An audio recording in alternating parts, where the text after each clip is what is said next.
And welcome back. I'm a day late. I had to go see Jumanji, and I was working yesterday. I got the day off today. So let's just get to this. Anthony Dahl asked the question, who will win in a fight? Zuko from Avatar The Last Airbender versus Hotspot from the DC Universe. Now, with Zuko, that's easy. I can go over his abilities, and I'll go over them pretty quick in a little bit. With Hotspot, it's a little more difficult to pin him down because he's got two actual interpreters. He's got the comics. Isaiah Crockett's the name of the character. And he's got the Teen Titans TV series, which he showed, animated series, which he showed up in. And when I compared the two, I came under a quick realization that these two are actually these are different characters. These are, in terms of their abilities, they function differently. With the comic version, he was able to produce heat energy. He couldn't actually fire or generate flames. So right there's like, Domino. It's like, you're not paying attention to me. It's like, no, I'm not. Sorry, I'm just making sure that someone's not showing up to interrupt the video. So yeah, he couldn't generate. He had basically he would ignite things by physically touching them, and he had like a wrist-mounted can to fire things that were superheated. In the animated Teen Titans cartoon series, Teen Titans, no, he could generate fire and flames. So yeah, no, that's the one we're gonna go with just to make this more comparable. Now, with Zuko, Crown Prince of the Fire Nation, he's not a prodigy like Azula was, his sister. He can't produce lightning like Master Firebenders can. However, he's still, by the end of it, and we're using him at the end of the last Avatar: The Last Airbender TV series, he's still immensely powerful. He'd be like, he's not Master, he'd be like that tier below, like an elite or something like that. He'd be like that, he'd be a tier below, but he's still amazingly competent and powerful. What are you doing? And more than capable of handling himself in a fight.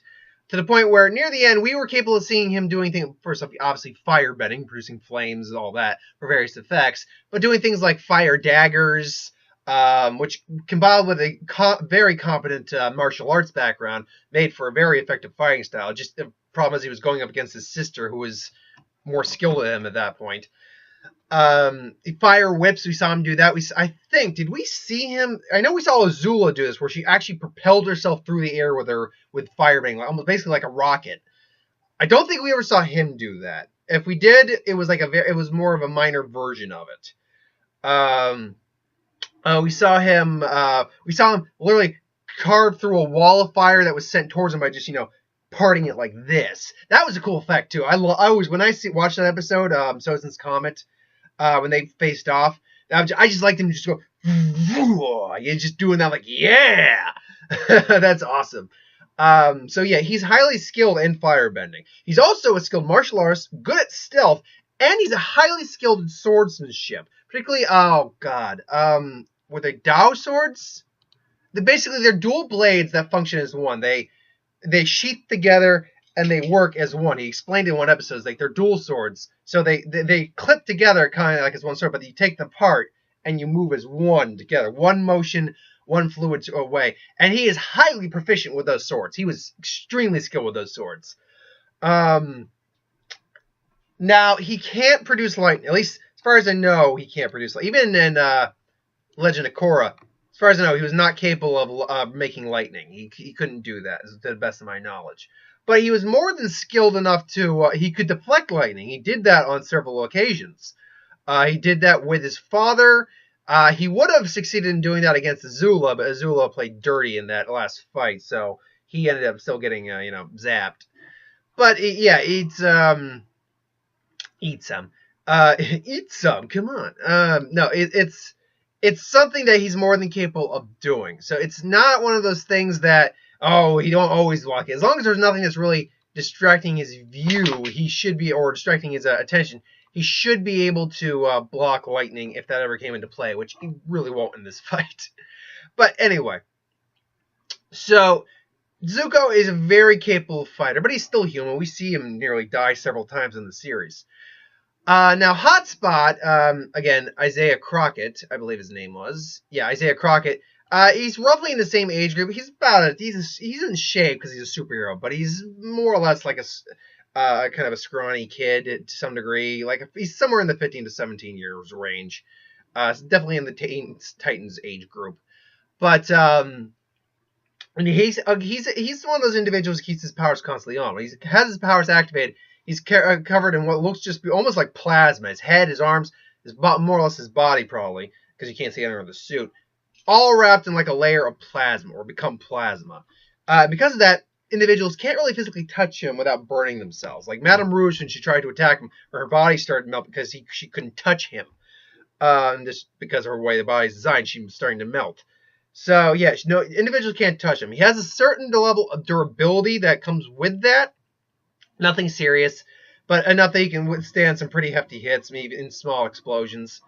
And of course, flame production. He can do flames, kind of do like, we saw him at one point in that fight with her, make flame like spikes with his arms, like shh. And, fire projectiles. Now, things that could douse out his flames, like Robin at one point in their first time we met him, that literally snuffed his arms out with like some fire retardant for a batarang or birdarang or wingding, I think they're called. So they can be snuffed out, which makes me wonder what happens if he hit his head when he's in that form. Also, he can't go through places that are flammable that he could easily light up without even being around them. So he can't do that. And I'm imagining while superheated, he'd probably like sizzle the water for a certain degree.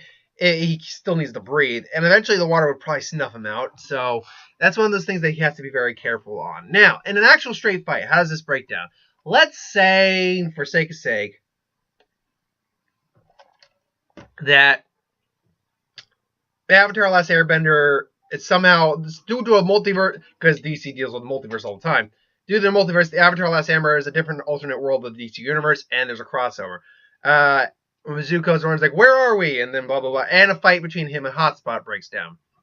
Immediately, Zuko just like, throws a fire, and Hotspot just tanks the fire blast. So just, it's like, it was like, oh, so you use fire? I can use that too. And then just fires up some plasma fire, just boom, boom, boom. Zuko's now getting out of the way, just whoa, whoa, whoa, just firing fire back and forth. They're colliding, but I imagine Hotspot actually has the stronger capability in this sense, because he can pretty much fire like a concentrated bolt or a ball of plasma at Zuko, which would just barrel through the fire, like just a standard thing of fire. So just whoa, whoa! It's like this guy, I can't get through to him. It's just he creates a firewall, and Hotspot just walks through that. So, but then at the point he walks through, because he's been blinded, Zuko can strategize it to a very well degree if he has to. Suddenly brings out his swords, and Hotspot immediately goes and goes, whoa! Just it's like just blasts Zuko back. Zuko gets blasted, but he's all relatively okay. It was more of a reflex on Hotspot's part. So now Zuko's also heating up the blaze just a little bit. I'm certain he could do that too, heating up the blaze just a little bit. So now they're squaring off. And now Hotspot's throwing the fireballs, but Zuko's just slicing through the fireballs. Just he's just barreling through. Just Hotspot's now got to get on the back foot, or the hot foot, if you say. Just whoa, and just starts kind of like punching, throwing fireballs. Like, It's like, flame wall. Zuko just like kind of like does like a twist, goes to the flame wall and just and then slices. Now, because I imagine he concentrates heat into the blades. The swords hitting Hotspot wouldn't like melt first up. It wouldn't melt the swords initially anyway. That would take a lot of heat to melt swords, or just metal in general. And while he's hot and can do that, it's not like instantaneous. Like you get close. It's not like in to compare to a different series entirely. It's not like in Bleach when the captain activated his full ability and he was basically shrouded in heat hotter than the sun. Getting close to it wouldn't work. You just incinerate. It's not that level of heat. There's got to be some focus and time put into it. Great, you can't just go. You can't just touch him. You'll get burned immediately when you touch him, but Zuko's a firebender, so he can, counter that to some degree. Zuko's also got more martial skill than Hotspot does, so he's going to be pushing him. If it's a contest of physical capabilities, like hand-to-hand weapons and stuff like that, Zuko's got him matched and can almost pretty much outmatched. Not to say that Hotspot probably doesn't have at least some capability in that field, and he's certainly got higher durability than Zuko does, just because of his form. But he's going to be on the back foot. So now Zuko's coming in, gets a slice in, and then just, Hotspot just goes supernova. He kind of just blows Zuko back. Zuko hits a building, it's like, ugh. Zuko now is getting up. He's leaning on the sword. Now Zuko's in pain. Now Zuko's hurt. But, that probably took a lot out of Hotspot. He's probably huffing a little bit too. Plus, he's got some injuries now. So now they're both huffing. Zuko's just got that look as I just so now he's just getting ready. They're getting ready to just kind of end this fight. Just and now they both blasted, but then through the fire, Hotspot doesn't notice this because they're both like just firing things at each other. Zuko then just does it both hands, and all of a sudden, shink! An arm goes off. Zuko, and I think Zuko might could figure something like this out. Throws the sword through the fire and takes off an arm of Hotspot's. And Hotspot it's one of those things where you didn't need a moment. Plus, it's heat. Plus, remember this too. This is all superhero stuff, so it's very likely you're not going to really see any blood. It's going to be like all cauterized and stuff the minute the cut happens. Still, Hotspot just lost an arm. And this is just like a 15, 16, 17-year-old kid. So he's like, ah! And then Zuko comes and just, boom, smacks him down, knocks his ass out. So I think it's a close fight. I think it's a very close fight just because of the nature. Like, if it were someone who could also just produce fire, it'd be one thing. If he were against like Pyro from the X-Men, it'd be a completely separate thing because that's fire manipulation. None of Zuko's attacks would work, per se. But because of the nature of Hotspot, because he's pretty much like, if this were like Zuko versus the Human Torch, I would say Zuko would lose. 100% Zuko would lose. Zuko doesn't have any hot enough fire, couldn't get close enough to the Human Torch. Human Torch is a character that he couldn't get close enough to actually cut effectively. He's that hot. But Hotspot, not so much. Hotspot is kind of like the B-grade version of the DC. Oh no, Sunspot technically might be that, or not Sunspot. Oh crap, what's that guy called? Is it Sunspot? The guy with the black guy with the yellow and red like Adam looking suit. I don't think that's actually what.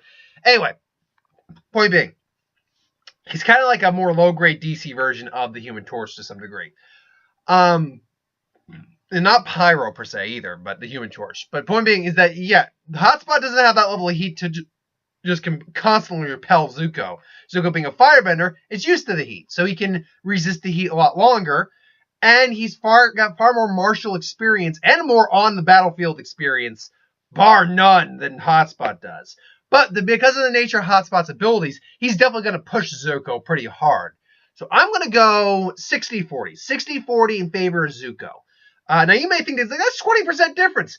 Yeah, well, I think Zuko wins the majority, and Zuko's got a lot of advantages. The biggest thing that keeps this from being a wider margin in Zuko's favor is the fact that Hotspot's abilities won't let Zuko actually physically touch him, and his fire's not going to affect Hotspot. So that's the way I see this. But hey, maybe you think different. If you do, that's cool. Put in the comments below, let me know, and let's have a cool discussion about it. Like, comment, share, subscribe. I hope you enjoyed. Tonight will be The Greatest Showman. This is The Greatest Show! Yeah. I'm hearing mixed to good things about it. Like, I'm hearing that the music and the performance numbers are amazing. And you know what? That's kind of really all I'm hoping for in this movie. But the story is very thin. I'm also mildly worried because they didn't release the review embargo when the reviews for these movies actually come out until the day the movie came out, yesterday. That's a little nerve-wracking. But you know what? It is what it is. And perfect time. So thanks for watching. I'll see you next time, folks. Have a